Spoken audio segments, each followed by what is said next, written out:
ETF index mutual funds నేర్చుకుని stock మార్కెట్లో రాణించాలనుకుంటున్నారా? వెంటనే ఈ నెంబర్కి కాల్ చేయండి.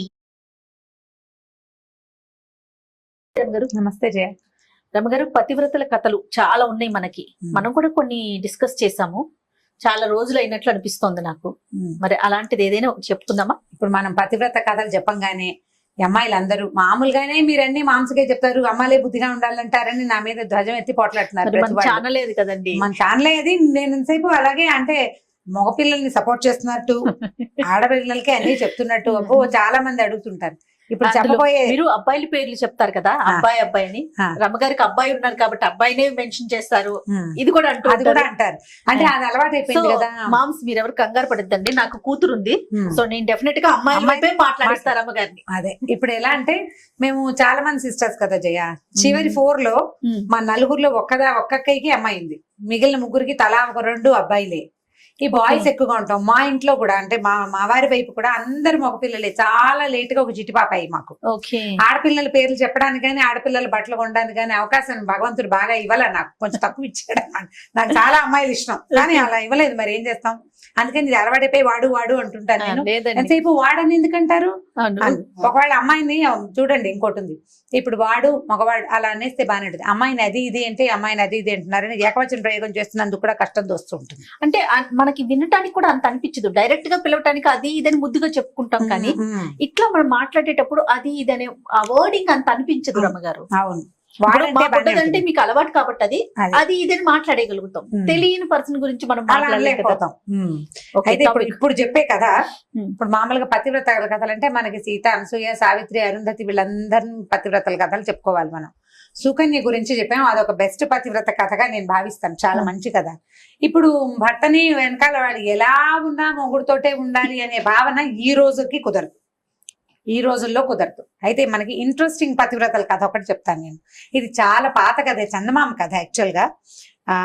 ఈ మధ్య ఒక ఫ్రెండ్, సీత గారండి నా ఫ్రెండ్, వాళ్ళ అత్తగారు ఏం పతివ్రతలమ్మా మీకు తెలుసా, భూలోకంలోనే పతివ్రతలు ఎక్కువ దేవుళ్ళ కంటేనండి ఒక కథ ఎప్పుడో చెప్పారు. ఓ 2-3 రోజుల క్రితం గుర్తొచ్చారు సీతగారు, అత్తగారు ఎందుకో గుర్తొచ్చి ఆవిడ చెప్పింది ఈ కథ నాకు గుర్తొచ్చింది అనమాట. బాగుంటుంది, ఇంట్రెస్టింగ్ గా. మీరు పిల్లలకి చెప్తారో మీలో మీరే చెప్పుకుని నవ్వుకుంటారో మీ ఇష్టం. అయితే ఒకసారి ఒక పతివ్రతల సభ జరిగింది ఒకసారి స్వర్గంలో, దేవలోకంలో అన్నమాట. మన లక్ష్మీదేవి, పార్వతీదేవి, సరస్వతీదేవి, మన ముగ్గురు. అక్కడి నుంచి శచీదేవి ఇంద్రుడి భార్య, అష్టదిక్పాలకుల భార్యలు అంతాను. అక్కడి నుంచి మన భూలోక పతివ్రతలుగా మనం భావించే సావిత్రి, తర్వాత ఏమో మన అనసూయ, అరుంధతి, ఇంకొక ఆవిడ ఎవరో ఉంది. అనసూయ, అరుంధతి, సావిత్రి కాకుండా భర్తను సతీ, సుమతి, ఇలా మొత్తం మనం చెప్పుకునే నానా రకాల అత్యద్భుతమైన పతివ్రత కథల్లో ఉన్న పతివ్రతామతలంతా చేరారు. నేను గ్రేట్ అని ఒక లేడీస్ మీటింగ్ పెట్టుకుంది. మామూలుగా మనం లేడీస్ మీటింగ్ అంటే జనరల్ కిటీ పార్టీస్ లో కూడా ఏం చేస్తాం, మా ఇంట్లో మేము ఆ వంట చేస్తాం, ఇవన్నీ అది చాలా బాగా కుదిరింది, మా వాళ్ళంతా మెచ్చుకున్నారు ఒకటి. లేదా సీతగారు ఎవరో మా సీతగారు ఎంత బాగా చేశారో కూర, సీతగారు చేసిన పచ్చళ్ళు అదిరిపోతాయని ఒకళ్ళకి పట్టం కడతాం. మిగిలిన వాళ్ళంతా సీతగారు వాళ్ళ అత్తగారు వచ్చినప్పుడు భలే బాగా చేశారండి, సీతగారు పట్టు చీర కట్టుకున్నారు ఎంత బాగుందో అని మనం అంతా కలిసి ఒక ఆవిడకి పట్టం కడతాం. లేకపోతే ఎవరికి వాళ్ళం పట్టం కట్టుకుని మాట్లాడుకుంటాం. జనరల్ గా లేడీస్ మీటింగ్స్ లో జరిగేది ఇదే. మీరు ధ్వజం ఎత్తకండమ్మా నా మీద, సహజంగా జరిగేదే చెప్తున్నాను. ఎంత మిడిల్ క్లాస్ మొరాలిటీస్ లో ఉండే భాగాలు అనమాట ఇవన్నీ. మన గురించి మనం చెప్పుకుంటాం కదా. ఇవాళ టీవీలో చూసి ఒక పచ్చడి చేశాను, చాలా బాగా వచ్చింది. నువ్వు చెప్పిన పచ్చడి చేశాను, బాగా కుదిరిందని సాధారణంగా చెప్పాం. టీవీలో చూశాను, యూట్యూబ్ లో చూశాను, అలాంటివి చెప్తాం. పుస్తకాలు మా చిన్నప్పుడు పుస్తకంలో ఉండేది. నేనైనా అంతే. మన ముందున్న మనిషిని మనం పొగడలేము. మన వెనక మనకి కనిపించని, మనకి దూరంగా ఉన్న వాళ్ళని సహజంగా వాళ్ళలో మనకి నచ్చినా నచ్చకపోయినా వాళ్ళ పేరు జయ ఒప్పుకుంటుంది కాబట్టి అందరూ ఒప్పుకోవాల్సింది. సో ఇప్పుడు వీళ్ళంతా ఇలా డిస్కషన్ పెట్టుకున్నారు. కొంతమంది ఏమో పార్వతీదేవి గొప్ప అన్నారు, కొంతమంది శచీదేవి గొప్ప అన్నారు, కొంతమంది సతీ సుమతి గొప్ప అన్నారు. వాదించుకున్నారు, ఏమి అవల, ఎవరిళ్ళకి వాళ్ళు వెళ్ళిపోయారు. మళ్ళీ ఇంకోసారి మీటింగ్ పెట్టుకుని దీన్ని సాధించాలనుకున్నారు. Very good. ఈ ఇళ్ళకి వెళ్ళిపోగానే సరస్వతీదేవి ఏమిటండి వీళ్ళు ఎవరు నన్ను గుర్తించరు, నేను ఎంత పతివ్రతం కాకపోతే మీ నాలుక మీద నన్ను పెట్టుకున్నారు అని సరస్వతీదేవి ఇంటికి వెళ్ళి భర్తకు చెప్పింది. లక్ష్మీదేవి ఏం చేసింది, ఆవిడ వెళ్ళి ఇంటికి వెళ్ళింది కదా ఆవిడ కూడా, వీళ్ళంతా పతివ్రతలా వాళ్ళ మొహమాండి నన్ను కాబట్టి మీరు చెస్ట్ లో హృదయంలో పెట్టుకున్నారు, ఎప్పుడు నిత్యం నేను మీతోటే ఉంటా, నిత్యానపాయం నేను, నాకంటే పతివ్రత ఎవరుంటారు, వాళ్ళ పేర్లు వీళ్ళ పేర్లు చెప్తున్నారు అందరూ నామినేషన్లకి, నాకేమీ నచ్చలేదండి వీళ్ళందరూ ఏమిటి ఇలా ఉన్నారని లక్ష్మీదేవి.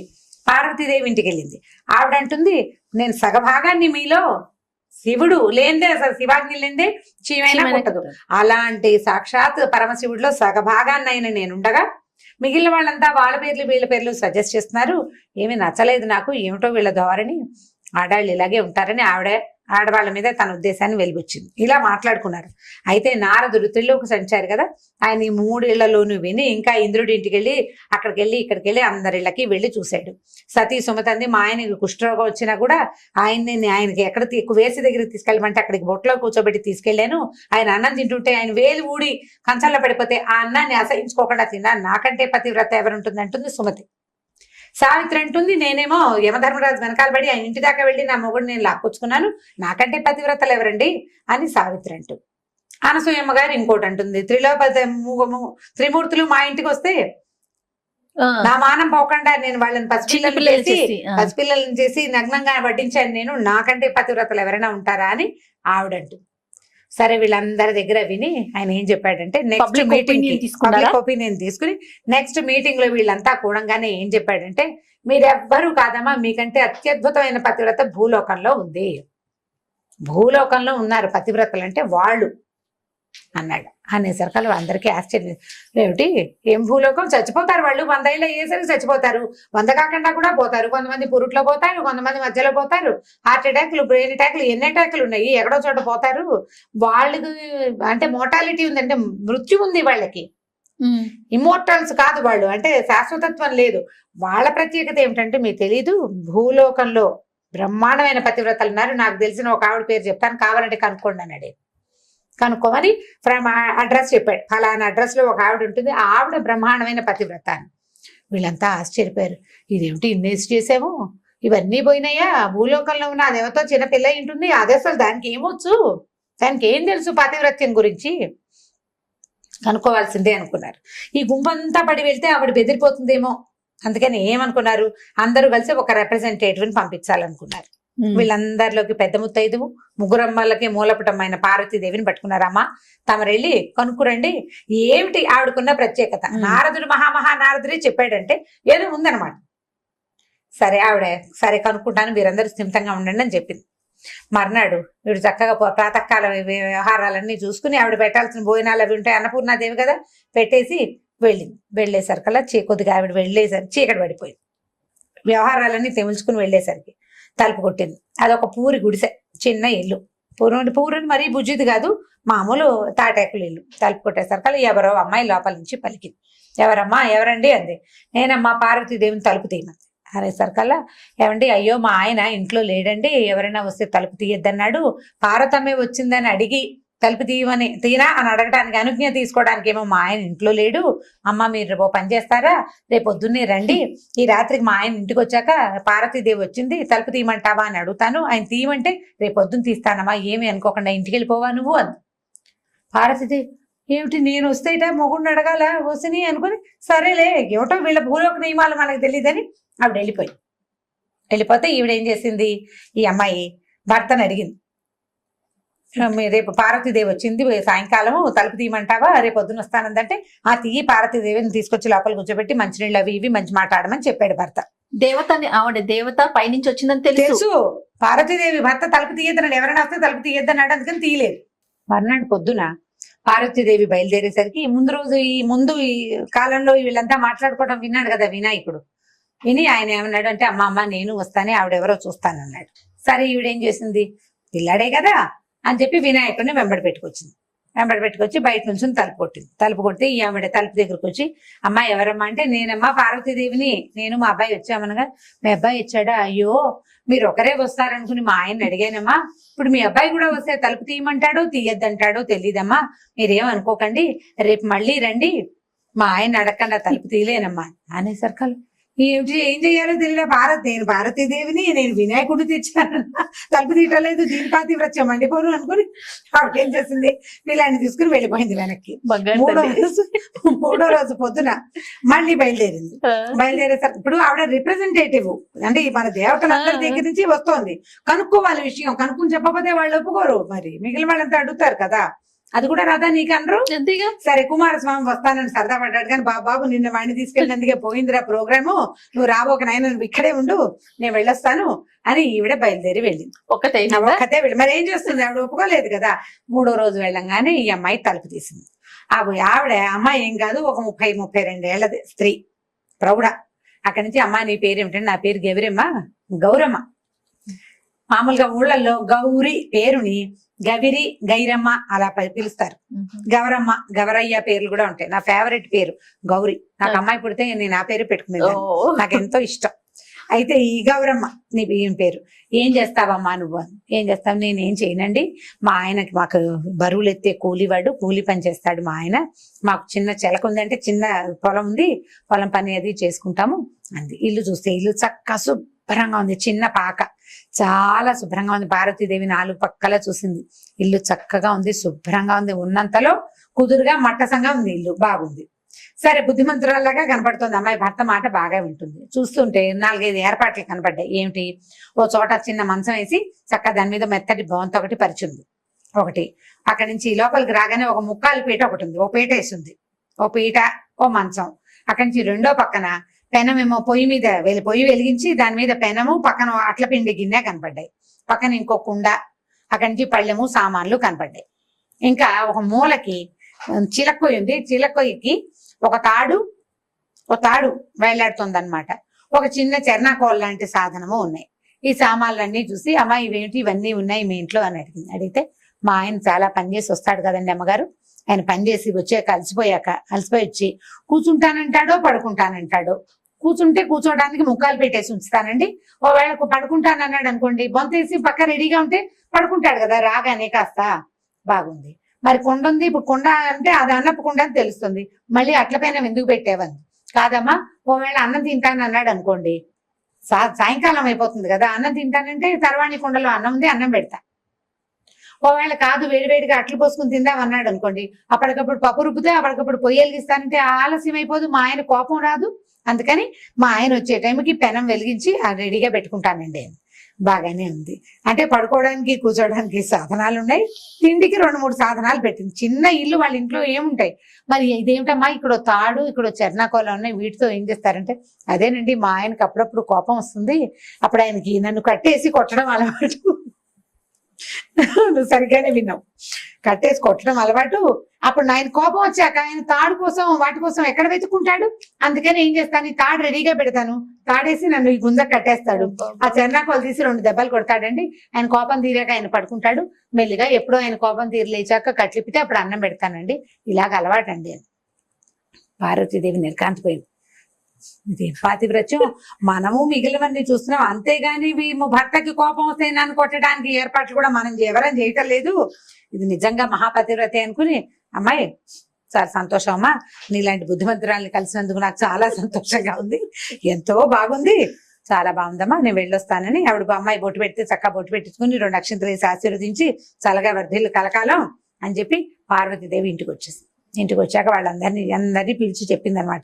పాతివ్రత్యం అంటుంటే మనం అనుకునేదే పాతివ్రత్యం కాదు, పాతివ్రత్యంలో లెవెల్స్ ఉన్నాయి. ఎవరి పాతివ్రత్యం వాళ్ళది. నాదొకటి, నీది ఇంకోటి. నేను ఇలా ఉన్నాను కాబట్టి ఇదే గ్రేట్ అని మనం అనుకోవడానికి వీల్లేదు. ఎవరి లెవెల్ ఆఫ్ పాతివ్రత్యాలు వాళ్ళకు ఉంటాయి. ఒకళ్ళు భర్తలకి ఇష్టమైన ఆహారం ఉండేవాళ్ళు, వాళ్ళ పాతివ్రత్యం అది. భర్తకి నచ్చినట్టుగా తయారయ్యే వాళ్ళు ఒక రకం. ఓకే, ఆయనకి ఏది ఇష్టమో అదే చేయాలనుకునే వాళ్ళు కొంతమంది. ఇంకొంతమంది ఉంటారు ఆయన చెప్పిన దానికి వ్యతిరేకంగా చేస్తూ ఆయన వెనకాలే ఉండేవాళ్ళు ఇంకొంతమంది, ఆదర్శపత్రులు. కాబట్టి పాతివ్రత్యానికి లెవెల్స్ తేడాయే గాని ఎవలాగైనా ఉండొచ్చు. దీన్నే పాతివ్రత్యం అంటారు, దీన్ని అనరు అని అనడానికి వీల్లేదు. కాబట్టి భూలోక పాతివ్రత్యం మహాద్భుతమైన పాతివ్రత్యం అని అందరికీ చెప్పిందట. ఆ తర్వాత వీళ్ళు ఈ మీటింగ్లు పెట్టి నేను గ్రేట్ అని చెప్పకూడదు, ఎవడ గ్రేట్ వాడితే నేను అక్కడి నుంచి ఆ ఏజెండా మానేశారనమాట అమ్మవార్లందరూ. దీని మీద మాట్లాడకూడదు, ఇవన్నీ మాట్లాడుకోవడానికి సంగతులు. ఇప్పుడు ఏది కరెక్ట్ ఏది తప్పు అనేది జీవితంలో ఎప్పుడు రాసి పెట్టి ఉండదు. మనదే కరెక్ట్ అనుకోవటానికి లేదు, అనుకోవడానికి వీల్లేదు. మనతో ఉన్న వాళ్ళకి ఏం కావాలో అది మనం చేయగలుగుతామా లేదా అనేదే టాస్క్, టఫ్, అంతే. పాతివ్రత్యం నేను అనుకునేది కాదు, అవతల వాడు అనుకునేది. అది ఎప్పటికీ మీట్ అవ్వలేం మనం. కన్క్లూజన్ సరిగ్గా అర్థం చేసుకోండి. ఎప్పటికీ అవతల వాళ్ళకి కావలసినట్టుగా చేయడం ఎవ్వరి వల్ల కాదు. ఆడవాళ్ళని భర్తలు సాటిస్ఫై చేయలేరు అన్ని విషయాల్లో, కొన్ని చేస్తే కొన్ని చేయలేకపోతారు. అలాగే మగవాళ్ళని భర్తల్ని కూడా వాళ్ళకి బాగా నచ్చేలాగా ఉండటం మన వల్ల కాదు, కొన్ని చేయగలుగుతాం. కాబట్టి మనకి ఏది దొరికిందో దాని మీద సంతోషించాలి. చిన్న పిట్ట కథ దీంతో పాటు చెప్తాను, మీకు ఇంట్రెస్టింగ్ గా ఉంటుంది. ఉద్దాలకుడు అని ఒక శిష్యుడు ఒక మహాగురువు గారికి. అయితే ఈ ఉద్దాలకుడు ఏంటంటే భార్య అసలు మాట వినేది కాదు. వీడి అదృష్టం అంటే ఏంటంటే వీడి గురువు గారి భార్య కూడా అసలు మాట వినేది కాదు. ఆయన ఎప్పటికప్పుడు ఆ భార్యతో పడలేక ఒరే పెళ్లిళ్ళు తీసుకోకుండా అని చెప్పేవాడు వాళ్ళ గురువు గారు. చెప్పేవాడు కానీ ఆయన పెళ్లి చేసుకున్నాడు, ఏదో సంసారం నడుస్తూ ఉండేది. ఓసారి ఏమైందంటే ఈ శిష్యులందరికీ చెప్పేవాడు కానీ ఎవరు దాని వాళ్ళు వీళ్ళకే లేక పెద్దవాళ్ళు బలవంతమో వీడికే సరదా పుడుతుందో పెళ్లిళ్ళు చేసేసుకుంటారు. ఈయన ఏం చేశాడంటే పెళ్ళంతో విసిపోయి గురుగారు దేశ సంచారానికి వెళ్ళాడు. వెళ్ళేసరికల్లా ఆ దేశ సంచారానికి వెళ్ళినప్పుడు ఈ ఉద్దాలకుడు ఇంటికి వచ్చాడు. వస్తే గురువు గారు వస్తున్నట్టు వార్త వచ్చి ఉద్దాలకుడు అడిగాడు భార్యని, ఏమే నీ పుణ్యం ఉంటుంది, మా గురువు గారు వస్తున్నారు, అసలే ఆయన భార్యతోటి పడలేక దేశాటానికి బయలుదేరాడు, ఏమీ గొడవ పెట్టుకోవద్దు దయచేసి, మా గురువు గారు ఉన్నంతసేపు, ఈ 4 రోజులు ఈ ఒక్క రోజు నాలుగు ఇక్కడ ఒకటే రోజు ఒక పూట భోజనం చేసి వెళ్ళిపోతారు, సాయంకాలం చల్లబడ్డాక పంపించేస్తా, ఆయన ఉన్నంతసేపు నేను ఏమైనా అంటే నువ్వేం పట్టించుకోకుండా ఉండాలి ప్లీజ్ అన్నాడు. సరే ఆవిడేమంది, సరే 100 వరకు ఓకే, 100 తిట్లు నువ్వు తిట్టినా నేనేమను, 100 దాటేవో ఒప్పుకోను. ఈయనకి దొరికిందే ఛాన్స్ అనుకున్నాడు, తాట తీసేస్తానని చెప్పింది. ఈయన సరేనన్నాడు. అక్కడి నుంచి ఈయన రాగానే గురువు గారికి కయ్యమే నీ మొహమంట నీళ్ళు తీసుకురా అన్నాడు. తెచ్చింది. నీ దుంపదగా నీకు అది కూడా రాదేంటి అన్నాడు. ఇలాంటి తిట్లు నేను మంచి తిట్లు తిడుతున్నాను, నాకు అవే వచ్చు. బోలెడన్ని లకార మకార ప్రయోగాలతోటి మొత్తానికి కాబట్టి నానా తిట్లు తిడుతూ భార్యని తను ఎంత కంట్రోల్లో పెట్టాడో గురువు గారికి చూపించాడు ఉద్దాలకుడు. ఒక్క రోజులో ఒక్క పూటలో పొద్దునే వచ్చారు, పొద్దునే కాలకృత్యాలు తీసుకున్నారు, నదికి వెళ్ళారు, కాళ్ళు కడుక్కున్నారు, ఇంకేదో చేశారు, భోజనాన్ని కూర్చుంటే అది తేవే నీ మొహమండ అన్నాడు, ఇది తీసుకురావే నీ మొహమండ అన్నాడు, అది కూడా రాదా మీ అమ్మా నాన్న ఎలా పెంచారే అన్నాడు. ఈయన పాపం సంవత్సరాల తరబడి తిట్టదలుచుకున్న తిట్లన్నీ లోపల దాచుకున్నవన్నీ మొత్తానికి వెలుగులాగా బయటికి తెచ్చేసాడు, అయిపోయింది. సరే ఆవిడ పులుసు వడ్డించడానికి రాచిప్ప పట్టుకొచ్చింది, రాచిప్ప కాదు కొండే తెచ్చింది, పులుసు కుండ తెచ్చింది. చివరికి ఆవిడ ఈయన తిడతానని చెప్పాడు కదా, పొద్దు నుంచి ఆవిడ ఒక 100 చింతపిక్కలు లెక్క పెట్టి ఒక కుండలో పోసుకుంది. ఏం చేస్తోంది, ఒక్కోటి తీసి పక్కన పెడుతోంది. తిట్టినప్పుడల్లా ఒక గింజ తీసి బయట మంచి ఇంటెలిజెంట్. వేగా ఏమైంది, ఈ కుండ ఖాళీ అయింది, ఈ చింతపిక్కల గిన్నె ఖాళీ అయిపోయింది. అప్పుడే ఆవిడ పులుసు గిన్నె పుచ్చుకొని వచ్చింది. గిన్నె పుచ్చుకు రాగానే పులుసు అప్పట్లో ఉంది మట్టి కుండలతో వంట చేసుకునేవాళ్ళు, కుండ పగిలిపోతే కొత్త కుండ కొనుక్కోవటమే. ఈ కుండ భాండం పట్టుకొచ్చింది. పట్టుకొచ్చేసరికి ఈయన అన్నాడు కుక్కమోహన్ దానా పులుసు వడ్డించు అన్నాడు. అనగానే ఆవిడ ఏం చేసింది, ధాడ్మని ఈ పులుసు గిన్నె ఎత్తి నెత్తి మీద కొట్టింది. మొగుడు 100 దాటిపోయింది, నేను చెప్పాను నీకు 100 అయిపోయిందండి. అనగానే గురువు గారు నిర్ఘాంతపోయాడు, ఉద్దాలకుడి పైన అయ్యేపోయింది. ఉద్దన పని చేసేది ఉద్దాలకుడికి వెళ్ళాం అనమాట. ఆవిడ పేరే అది.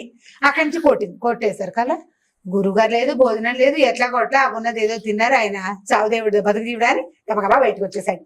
ఎట్లా కొట్లా ఆ భోజనం కాస్త ఫినిష్ చేసుకుని వచ్చాక వరి నేను ఇంటికి వెళ్ళిపోతాను అన్నాడు. అదేంటి గురుగారు దేశాటనికి వెళ్తానన్నారు, ఏదో నా భార్యతో పడలేకపోయినా ఇలా జరిగిందండి, 100 తిట్లు అన్నాను, ఉద్రేకం ఉంచుకోలేక తిట్టానండి అన్నాడు. అనేసరికల్లా ఆయన అన్నాడు, ఇంకెందుకురా దేశాటన, మీ అమ్మగారు చాలా మంచిదిరా, ఇక్కడికి వచ్చాక నాకు అర్థమైంది ఆవిడకి ఎంత కోపం వచ్చినా కుండ పగల కొట్టేది కానీ ఒక్కనాడు నన్ను ఎత్తిన కొట్టలేదురా, మానవరాలు బంగారు తల్లిరా.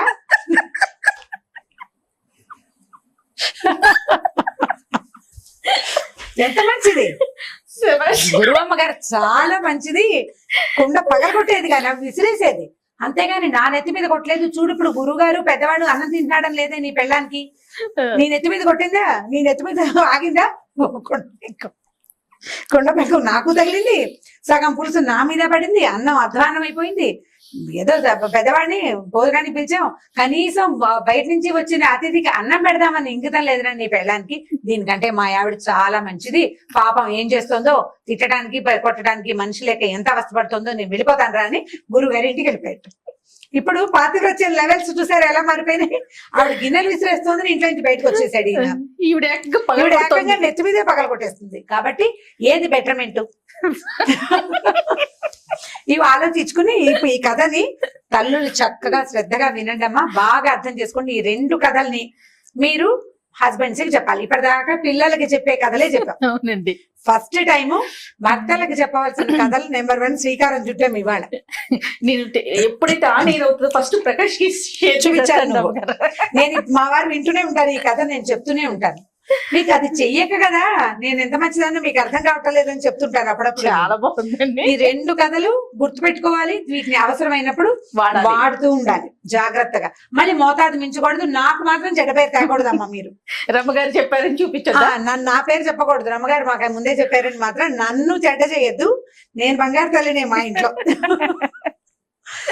ఇబ్బంది పెడతారు కొంతమంది. అలాంటప్పుడు దీన్ని వాడుకోండి. ఈ 2 కథలు పూర్తిగా అమ్మాయిల కోసం, అంటే తల్లుల కోసం అని చెప్పడం లేదు నేను, అమ్మాయిల కోసం. అమ్మాయిల కోసం. ఓకే, సూపర్ రమ్మగారు, చాలా బాగుంది. ఇంకొక స్టోరీతో మళ్ళీ కలుద్దాం. తప్పకుండా.